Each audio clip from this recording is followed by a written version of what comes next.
নমস্কার, আমি ডক্টর অংশুমান মুখোপাধ্যায়। আমি এইচপি ঘোষ হাসপাতালের সিনিয়র কনসালটেন্ট পালমোনোলজিস্ট, অর্থাৎ ফুসফুসের অসুখ সংক্রান্ত বিশেষজ্ঞ।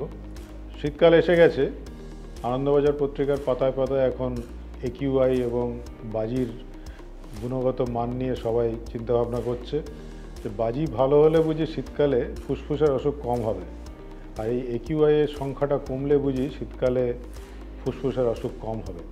দুর্ভাগ্যবশত কোনোটাই হয় না। বছর বছর ফুসফুসের অসুখও বাড়ছে, একিউআইও যেখানে থাকার সেখানেই থাকছে, আর বাজির গুণগত মান নিয়ে আমরা তর্ক করেই যাচ্ছি, কিন্তু সেটাও যেখানে থাকার প্রায় সেখানেই থাকছে এবং ফুসফুসের অসুখের প্রকোপ শীতকালে বাড়ছে।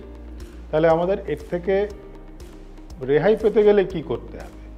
প্রথম কথা, যাদের আগে থেকে ফুসফুসের অসুখ আছে তারা শীতকালের আগে, পুজোর ঠিক পরে ফুসফুসের বিশেষজ্ঞের কাছে যান। আপনার অসুখ থাকলে তার কি চিকিৎসা হওয়া উচিত সেইগুলোর ঠিকমতো একটা অ্যাডভাইস নিন, যাতে অকারণে বিপদে না পড়েন। এক।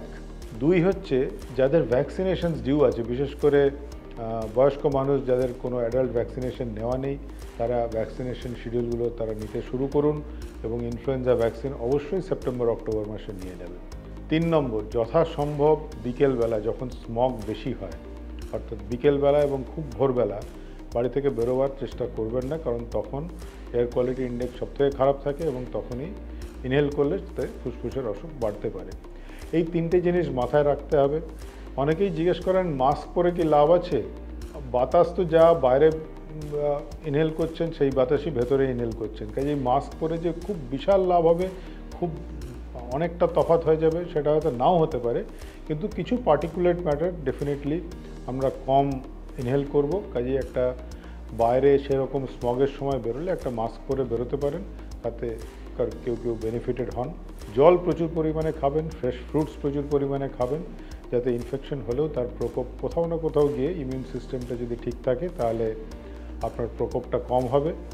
এবং অল্প সিমটমে প্রথমে ফুসফুস বিশারদের কাছে যান, যাতে আপনার অসুখ হাতের বাইরে চলে যাওয়ার আগে আপনি চিকিৎসা শুরু করতে পারেন। নমস্কার, ভালো থাকবেন।